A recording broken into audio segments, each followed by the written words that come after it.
नमस्कार, माझं नाव सार्थक निळकंठ ठाकूर। मी गंधार या बालनाट्य संस्थेत जातो।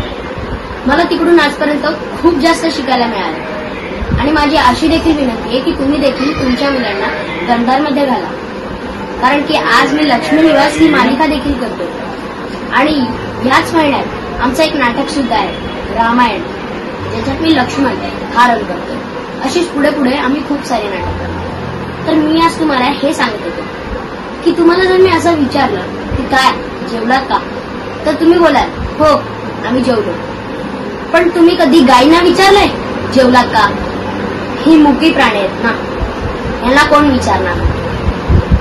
अरे गायींची पण भाषा असते, पण ती भाषा आपल्याला नाही समजत, ती फक्त शेतकऱ्यांना समजते।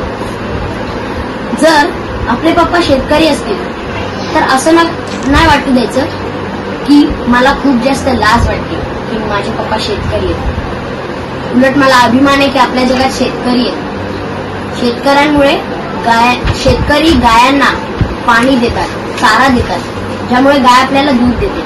हे पुस्तक वाचाल तर गायींचं महत्व नीट कळेल। साने गुरुजींनी हे लिहिलेलं पुस्तक आहे, ज्याचं नाव आहे मोरी गाय। अत्यंत सुंदर पुस्तक आहे, याच्यामुळे तुम्हाला गायींची माया कळेल। त्याच्यात मोरू नावाची गाय, तिच्याबद्दल खूप जास्त शिकवले।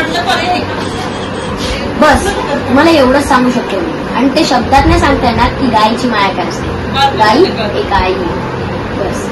धन्यवाद।